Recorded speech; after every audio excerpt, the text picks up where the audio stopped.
Welcome back to more Persona 2 Innocent Sins. So last time we looked at the scenario with Yukino leaving her behind at the Caracol, and yeah, as you probably said, it did not end very well for her. But anyway, now that we've shown that, let's continue things on by looking at new personas that we attained at the end of the Caracol. So yeah, that also means a new party member too, Jun Caruso of the Fortune Arcana, and also the Aquarius zodiac sign. So yeah, let's talk about him and let's talk about his Arcana. Fortune Arcana represents change, cycles, fate, decisive moments, luck, fortune, and unexpected events. When reversed, it represents bad luck, lack of control, clinging to control, unwelcome changes, and delays. So something interesting is that yeah, there isn't a Shadow Jun in this game. Or is there? Yeah, I like to think that Choka is basically Jun's shadow. Because yeah, he does feel like he represents a lot of the bad qualities that come with Jun. And yeah, I feel like they do also fit reverse fortune quite well as well.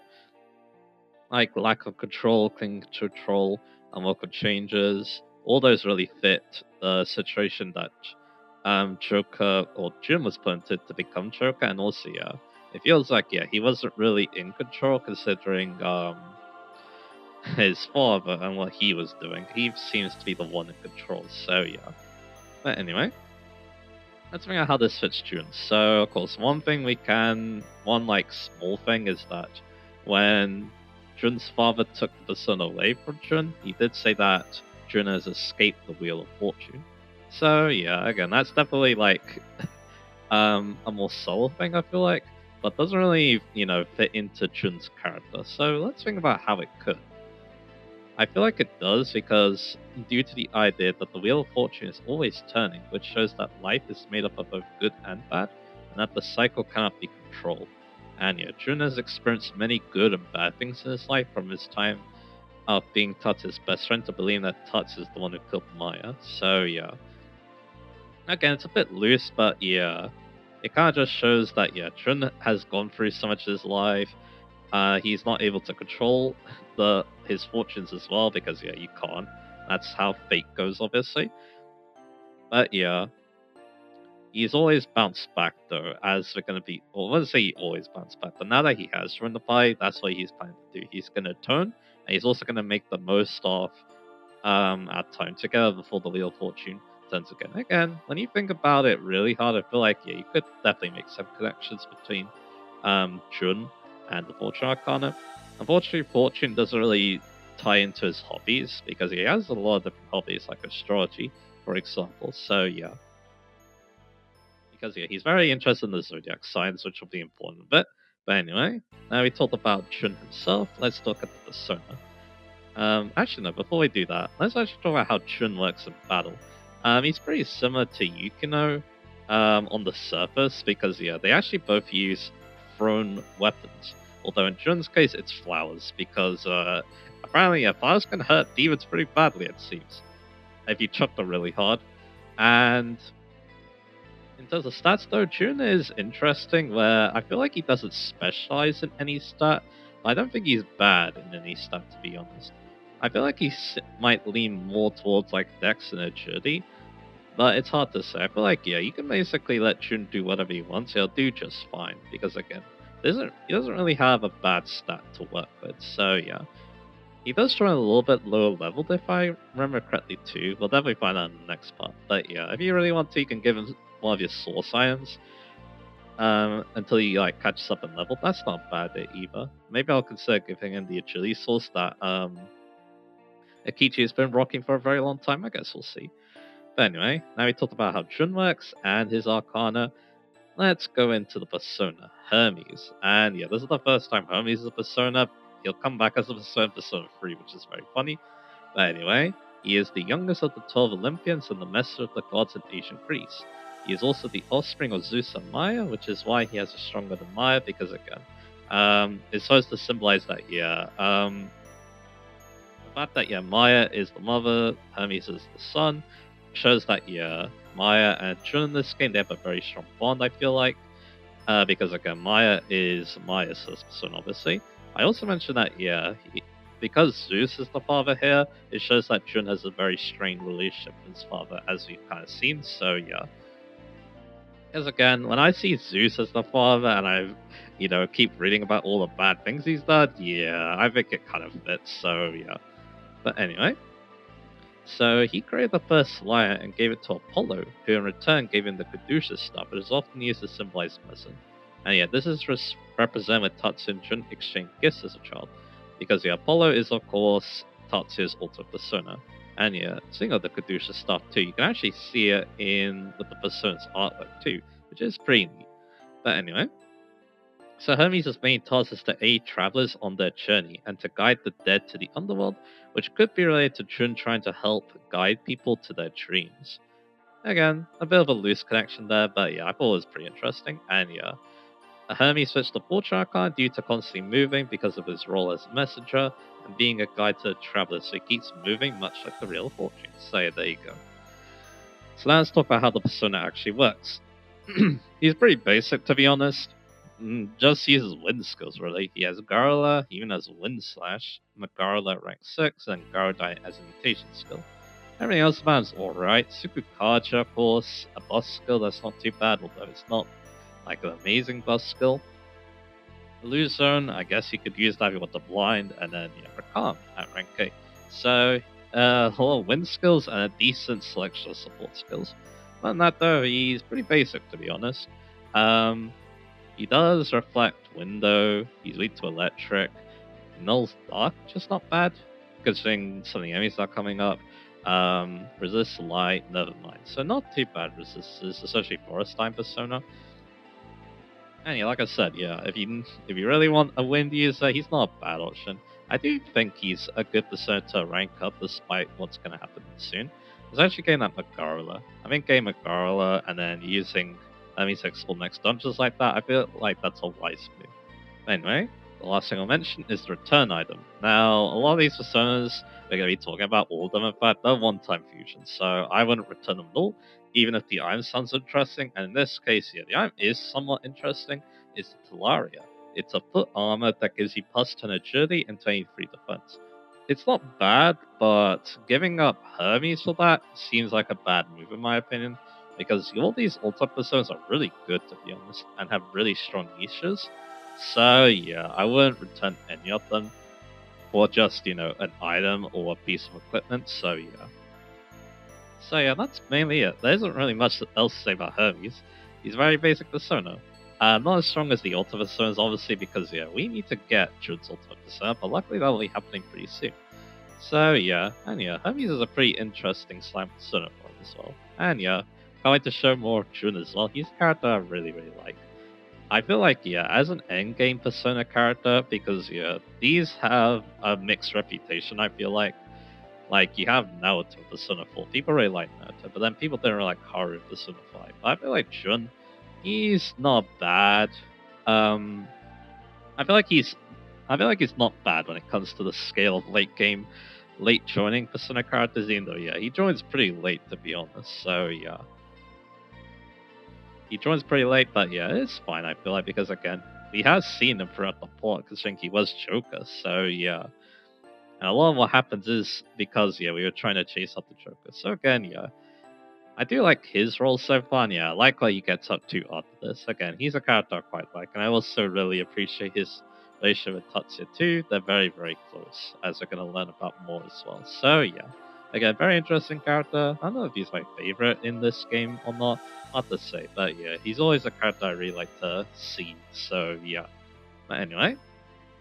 Now that we talked about Jun, let's go on and start talking about these ultimate personas. Now let's move on to the ultimate personas, and yeah, funny enough, we're going to be starting off with Tatsuya's, who is Apollo. Apollo is one of the 12 Olympians in both Greek and Roman mythology. He is originally associated with arts such as music and poetry, but later became the god of the sun, which is why he's of the Sun Arcana. He is the son of Zeus and Leto, and twin brother of Artemis, showing that him and Maya have a close bond, because yeah, once again, Maya's ultimate persona is Artemis, so yeah. But anyway, he would protect his mother from being killed by the Python, which could be related to when Tatsuya helped save Maya from being killed by Tsuno again. more of a loose connection, but I thought it was interesting because yeah, it's one of the more well-known things about Apollo. Like mentioned before, he would exchange the Caduceus staff for Hermes' lyre, symbolizing the moment when Tatsu and Jun exchanged their keepsakes. So yeah, there you go. Shows the bond between those two as well.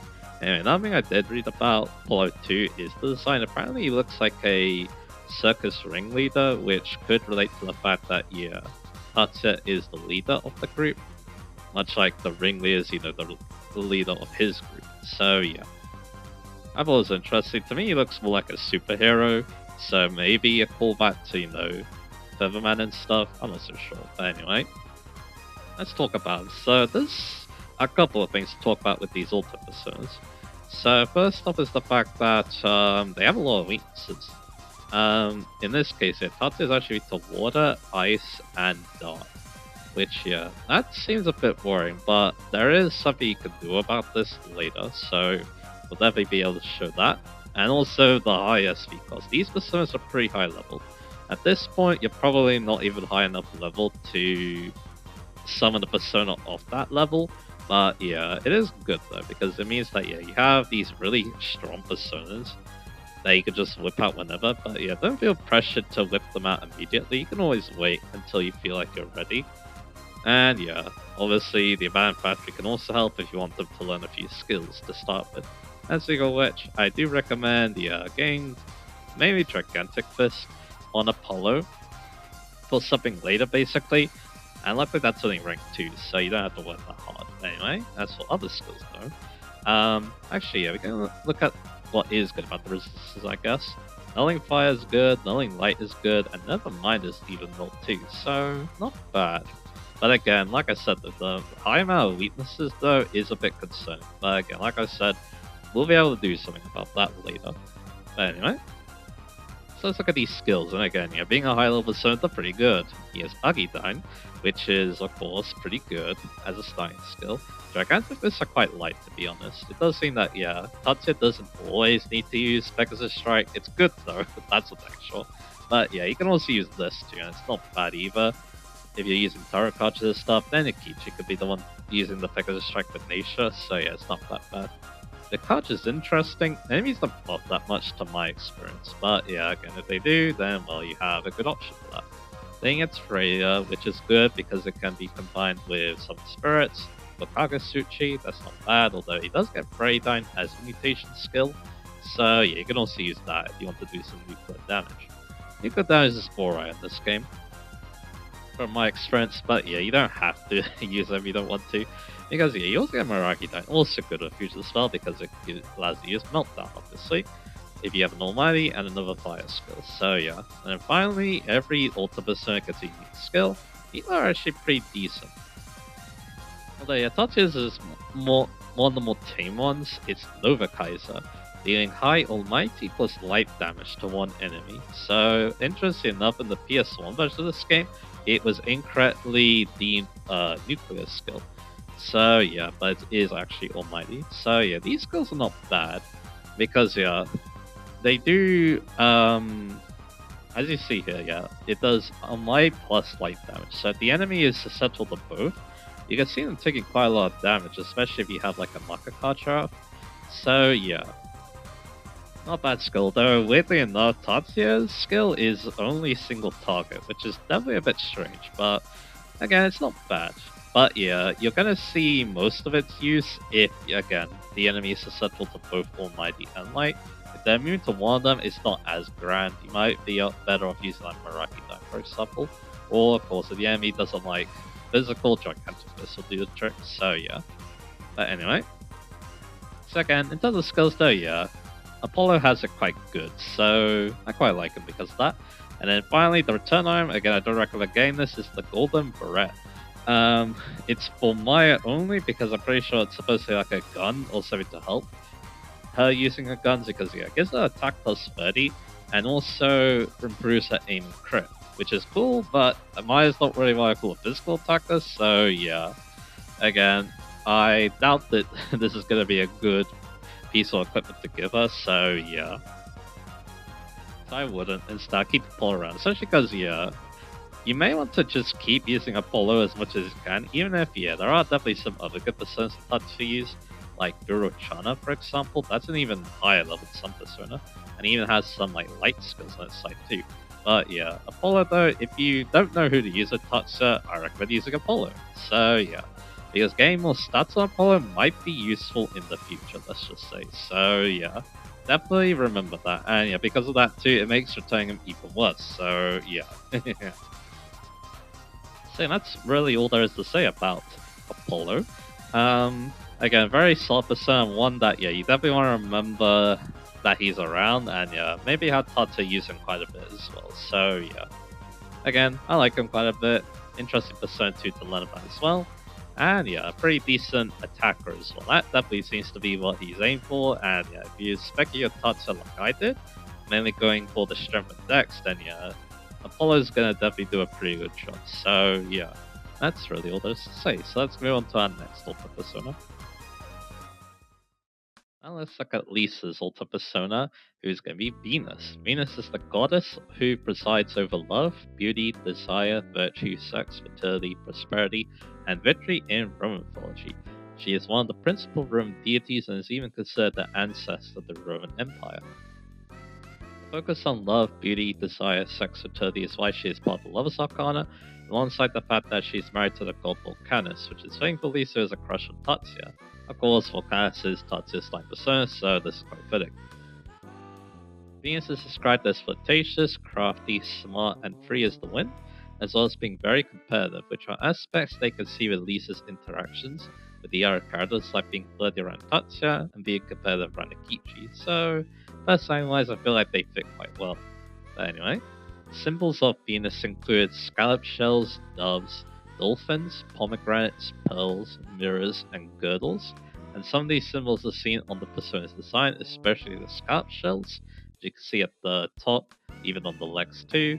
I feel like the pearls can be seen with like the balls around the design, although that could also be thrown considering, the loss attack that she gets. So yeah, it's an interesting design.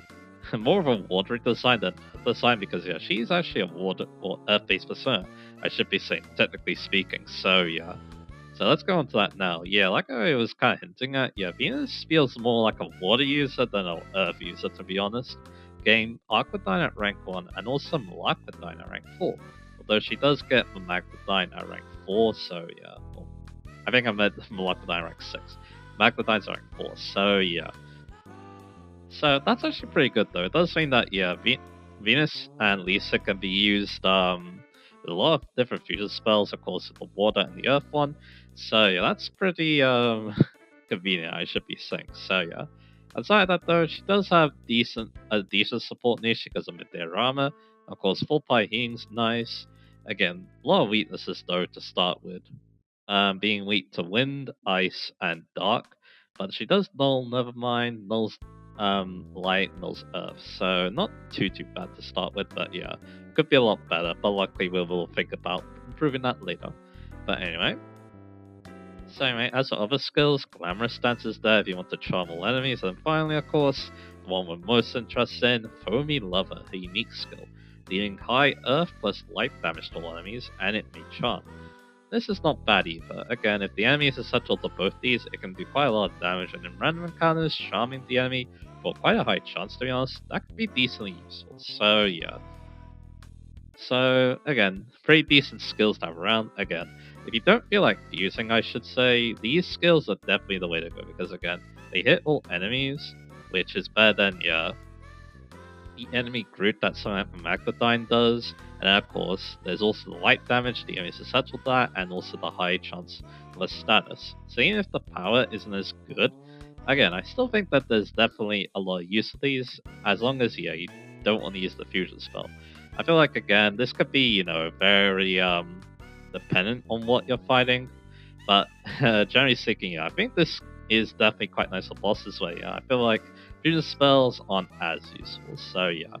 But anyway, Mutation skill is also another support skill of Makarakan. So again, you can help block magic attacks. I feel like I like Tetrakan a bit better in this game, TBH, but Karagon's definitely not a bad skill. It's just that, yeah, again, the high SP cost will make it hard to use with this persona.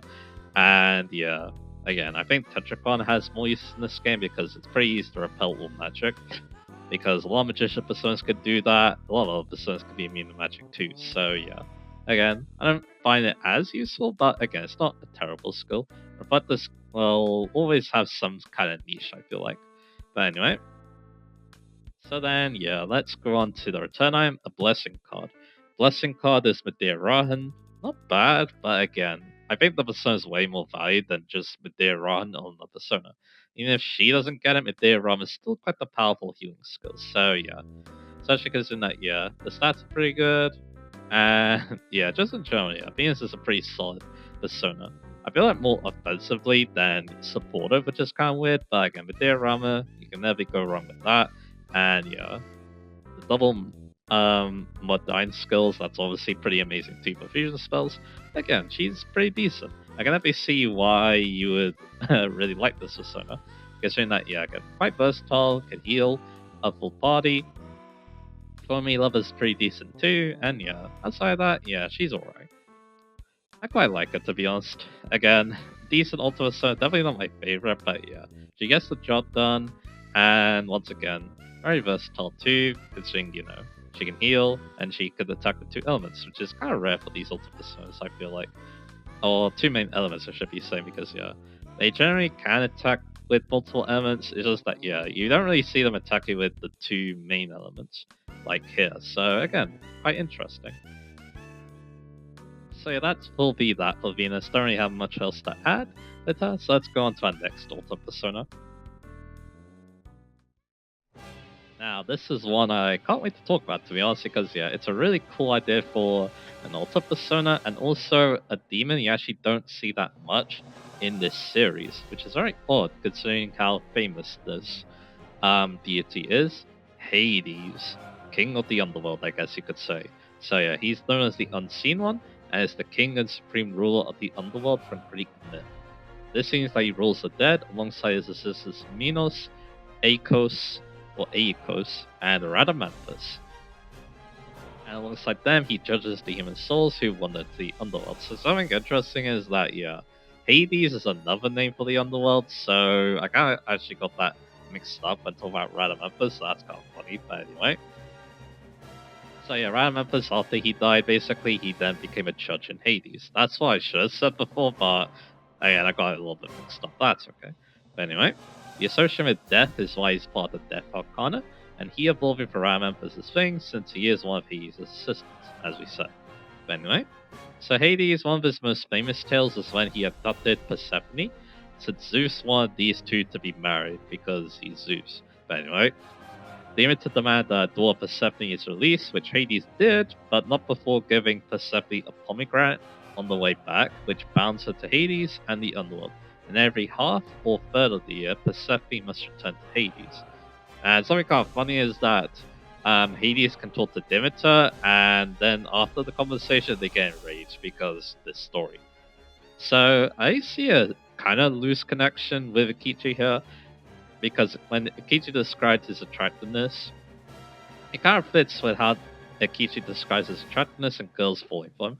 Like, yeah, there's like one girl early in the game. I think it was when we were in sevens, where yeah, he like looked at them or something like that, and then yeah, they were starting to freak out and stuff like that.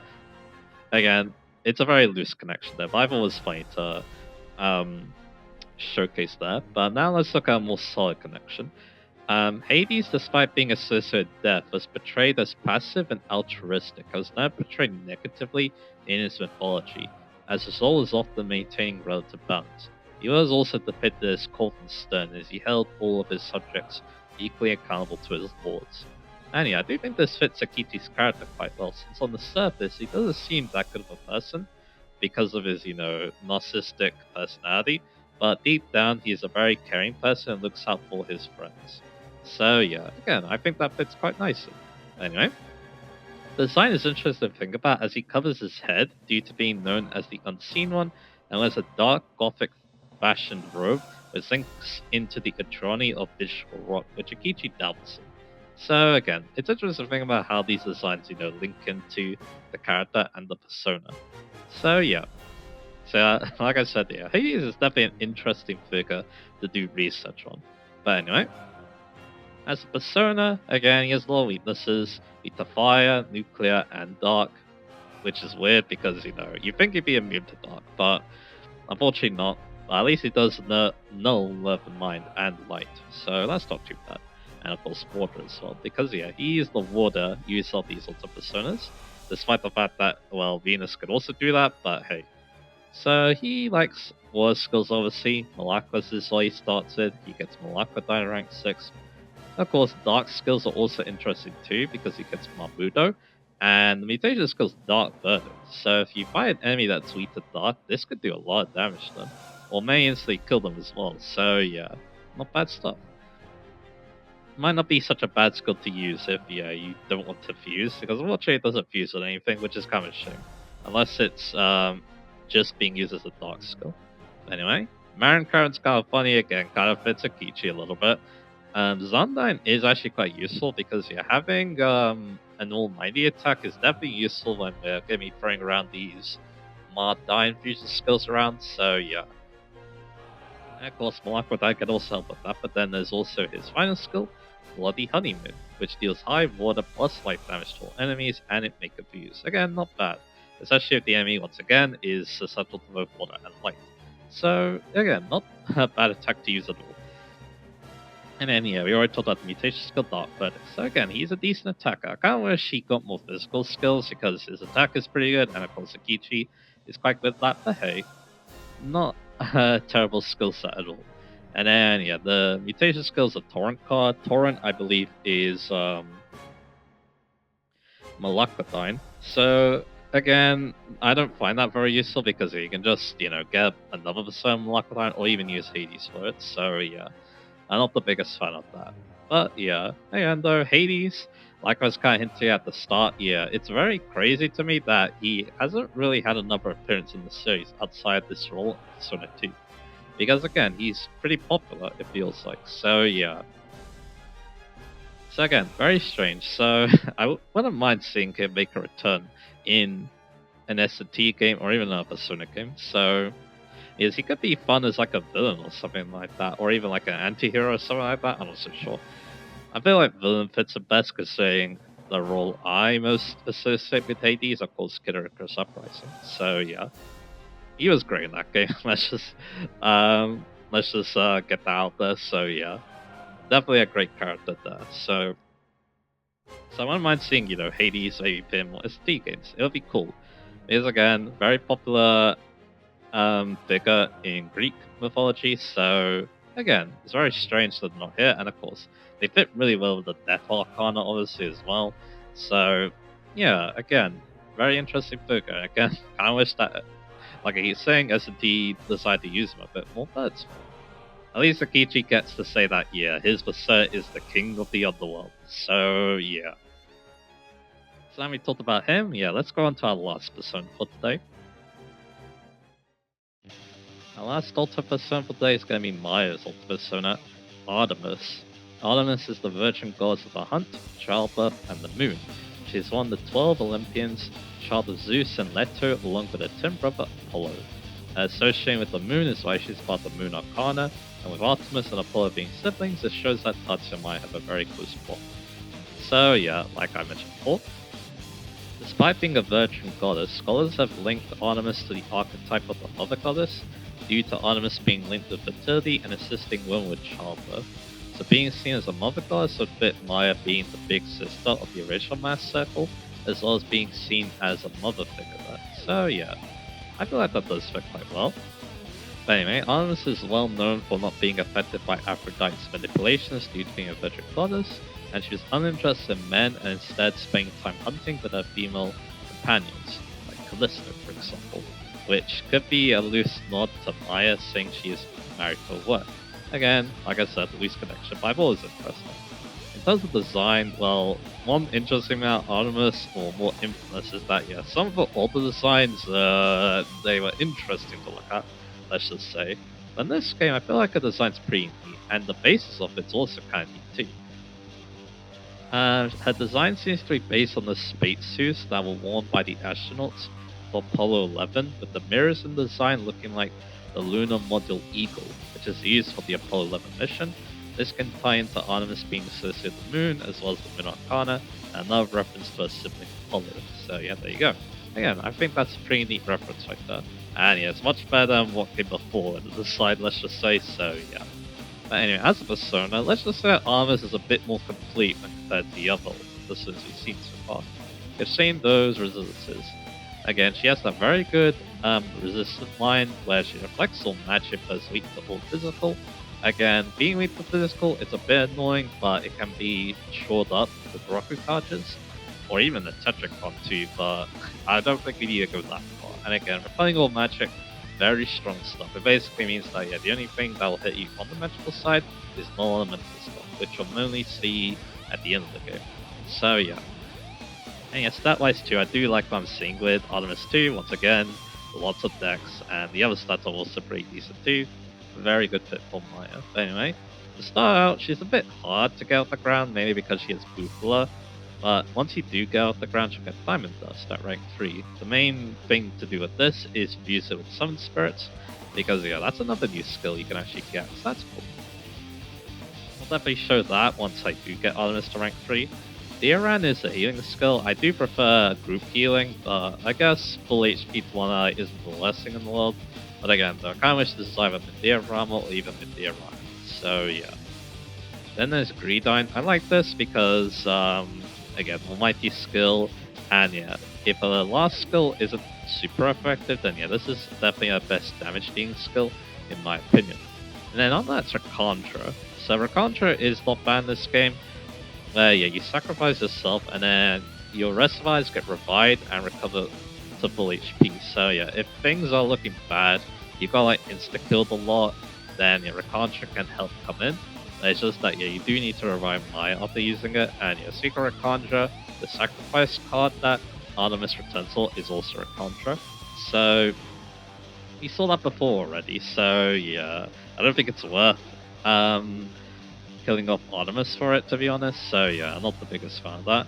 And then finally is the last skill, the unique skill obviously, Crescent Mirror, which is high almighty plus light damage to all enemies, and it may freeze. Again, not bad if it can hit both, obviously. If it doesn't, then yeah, you have Greedine instead. And Greedine can do a pretty decent job as well, so yeah. So again, not too bad, and yeah, the freeze chance could be decently useful in random cards as well. And then finally, we got the mutation skill, Tetracon. I definitely see the use of this. It's supposed to, of course, shore up the physical weakness, and of course, Tetracon does have some neat uses against Longinus Copy, obviously, because yeah, that skill is very annoying, and Tetracon does help against it. So yeah. Once again, we have a very solid Ultra Persona here, especially once she gets off the ground. And once again, yeah, just another good persona that Maya can use to reflect everything. Because yeah, she's definitely sport for choice when it comes to personas that do this. And yeah, Artemis is definitely one of those good options. So yeah, again, a very solid persona in my opinion. Definitely not a bad one to have around. And yeah, again, decent offensive potential, decent support potential too. Rakantra can help in a pinch if things are going very badly for you. And yeah, again, Tetracon could be a nice support skill to have around as well. So yeah, again, not too bad stuff, I'd say, from Artemis. And yeah, that's going to be all the Ultra Personas for now. Of course, we still have one more to get, but we actually don't know how to get them at the moment. So yeah, of course, that's going to be Jun's. But hopefully that'll happen soon, and yeah, I can't wait to talk about his Ultra Persona. I feel like Jun's Ultra Persona is actually my favorite. I'm not so sure though, Apollo is also one I really like, Artemis as well. And then Hades is just, you know, such a cool idea for an Ultra Persona. And then finally Venus. Venus is alright, I guess, in my opinion, but still a very solid Persona. And yeah, that kind of just goes for all of them. I feel like in Persona 1, there were a lot of good Ultra Personas, but then there were some that were more niche and some that were not the best in my opinion. Maybe because of what they had to fight, or the mythology not really linking up. But in this game, yeah, you can definitely tell that, yeah, they really wanted these personas that fit the character that they were associated with, which is really cool. You can even see that in the designs as well, so yeah, I always thought that was really cool, this game. And then also, yeah, the fact that yeah, all of them are pretty well connected too, because a lot of them are from, pretty much all of them are from Greek Roman mythology, kind of like Persona 3 in that regard, with most of its personas. So yeah, again, that's pretty interesting to think about. Of course, the Persona 3 would go all in with the Greek mythology references because yeah, even the characters are related to Greek tragedies. I'm pretty sure. That's all something that yeah, I definitely want to look forward to because it sounds super interesting. But anyway, that's just something I heard about on the line. So yeah, anyway. So that'll be that. So yeah, now that we learn about these ultimate stones, maybe we'll start using them soon. Again, like I said, don't feel like you need to right away, because again, they're pretty high level, they have really high SP cost, and yeah, because of that, yeah, it might be easier to get them off the ground in Battle Factory, so yeah, it's up to you. You don't need to get them to rank 8 immediately, unless you really want to learn a new fusion skill as early as possible, because yeah, as you probably expect, there will be a fusion skill with the rank 8 skills, so yeah. Well, definitely show that later, but again, I don't need to show it right away, so yeah. Especially considering, what happens as we move on, so yeah. So yeah, that's really all there is to say. Yeah, like I said, very good Ultimate Stones, and of course, can't wait to see what they're like in Persona, or Eternal Punishment should be saying as well, so that's going to be fun to research as well. And yeah, of course, fun to research these Personas as well, so yeah. And with that done, yeah, next time we're going to be exploring more Shivalba, and yeah, maybe making some preparations for our next dungeon. So yeah, look forward to that, and I'll see you guys again for that.